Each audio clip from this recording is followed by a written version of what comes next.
Hey Mama, I'm Tish, the Everyday Woman Money Coach, and I teach single moms and solo income women like myself how to take control of their money through education and encouragement.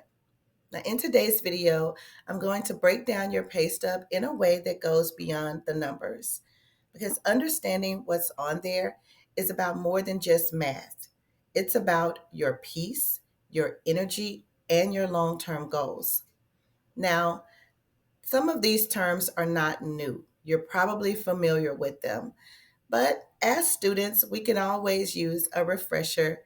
And as single moms, we get very busy trying to get the money. We don't always have time to slow down and look at the breakdown, right? It's just one more thing to do, but it's important because it's the first step in your financial journey, which so let's just get it out the way so we can move on to more interesting things, okay? So let's start with the gross pay. That's your wages, your tips. That's the money before anything comes out. Then you're going to have your taxes and your pre-tax deductions like retirement or healthcare if your job offers you those options.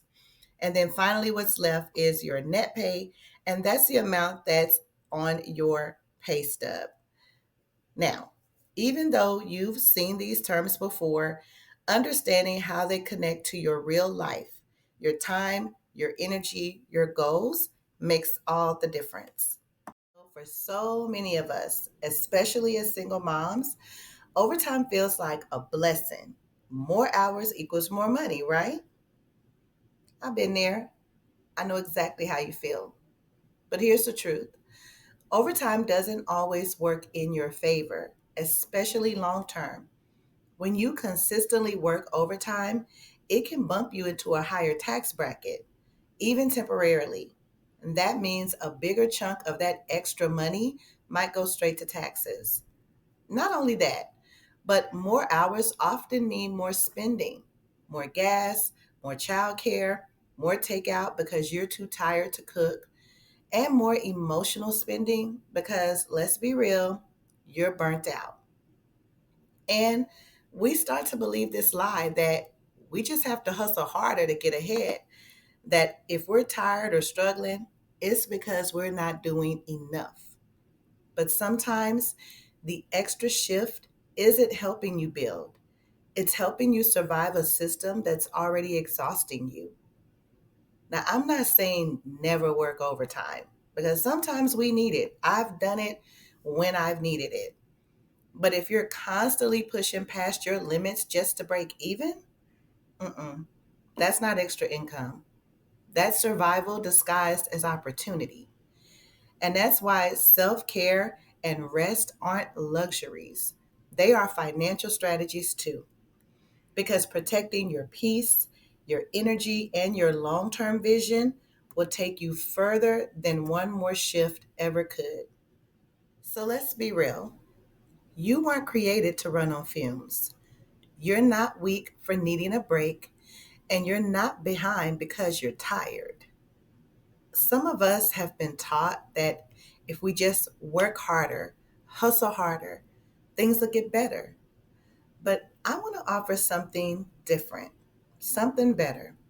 What if rest is a money strategy too? Because when you give permission to pause, to reflect, and to realign with your values, you stop operating from a place of panic and you start planning from peace. You stop reacting to your money and you start reconnecting with it. And that's what builds real wealth. Not just more hours, but more intention.